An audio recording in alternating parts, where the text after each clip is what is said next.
Assalamu alaikum everyone. Today I'm going to show you how to make the world famous Kashmiri pink tea. I've got all of my ingredients right in front of me. Let's take a look. These are the ingredients that I use for my Kashmiri tea. I've got 1 cup of cold water in this pot. I have another cup of cold water over here with some ice cubes. I have 2 cups of milk here. I use 3.25% milk. You can use just your regular milk, or you can add some cream into it. And of course I have my dry Kashmiri tea leaves here. I've got some star anise, and I have some cardamoms here, and baking soda. So these are the cooking ingredients that are used in my Kashmiri tea. Over here I have things that, or the ingredients that I use for garnishing. Traditionally this tea is supposed to be served with salt, so I've got some salt here. And obviously if you don't like salt, you can always add sugar or any sweetener of your choice, so that's optional. I've got some chopped almonds, chopped pistachios, and I have some saffron, just few strains for garnishing. And of course this right here, I have rose petals from the beautiful city of Medina that I'm going to garnish my tea. So what I'm going to do first is I am going to add my green tea leaves, the cardamom, and star anise into this cup of cold water. And I'm going to put this and let it boil for about a minute before I add the baking soda. Okay, so let's do that. As you can see, the tea is boiling. So it's time for me to add the baking soda and whisk it. So after I add the baking soda, I am going to whisk it for about a minute or so to make sure that it's nice and pink frothing comes on top. And keep cooking it at the same time. So there you go, can you see? It's the pink frothing on top. So I'm going to keep mixing this for another few seconds, I guess. All right.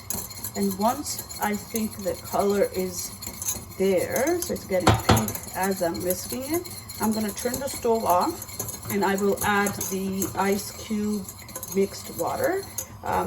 That the cup of water that I have with ice cubes, I'll add that in there, and I will again pull the tea. So that pulling process takes about 2 minutes. So I will take my ladle and pull the tea back and forth to try to get more color out of it. So I think this is good.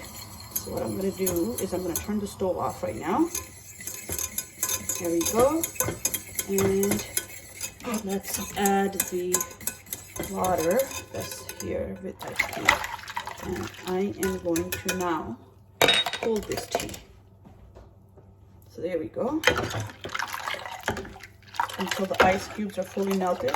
And then I'm going to turn the stove back on and boil it for another minute or so before adding the milk. Okay, so I've been pulling this for at least 1.5 to 2 minutes now. And as you can see, look at the color when I'm pulling it. See the color of the tea? It's nice and pink, right? That's the indication that the tea is actually, it's working. The pulling process is working, and I am able to get the color that I'm looking for. All right, there we go. So now I'm going to turn the stove back on and let the tea cook for on a medium heat for another minute or so before adding the milk. So the tea has been cooking for another few minutes, and you can see, look at the beautiful color in the pot. You can see that it's nice and pink, right? So what I'm going to do now is time to add some milk. So again, the milk you can also add according to your preference. If you want the tea color to be light pink versus dark pink, it all depends on the amount of milk you add. So let's add a little bit and see if this is what we like. And I think this is really good. Look at that. You see the color? Wow, this is beautiful. Okay, let me show you. Let me bring this closer to the camera. Look at that. Right, I'm going to let this boil, and then I am going to strain this into a teacup and garnish it next, and enjoy it, of course. Okay, so the tea is nicely boiling. Look at the pink froth, right? Okay, I'm going to turn the stove off. So there I have the tea. Now what I'm going to do is I'm going to add my garnishing on top. I personally don't like my tea with salt or sugar, so that doesn't apply to me, but it's up to you, whatever. If you like salt or you like sugar, you can add that or sweetener. So I'm going to start off with some almonds right here.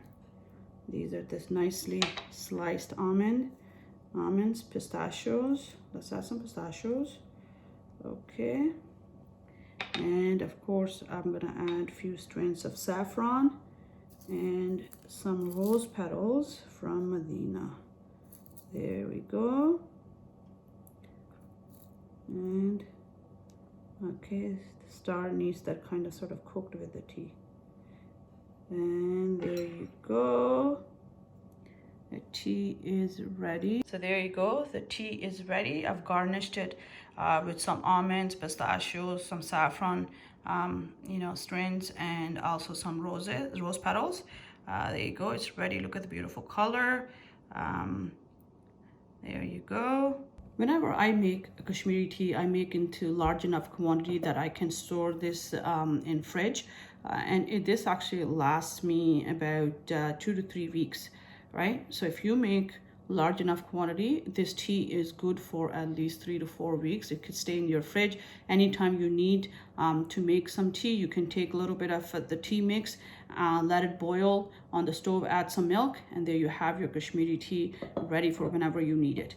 So I hope that you've enjoyed this video, and I hope your tea turns out as good as this one. Thank you so much for watching. Until next time, take care. Assalamu alaikum.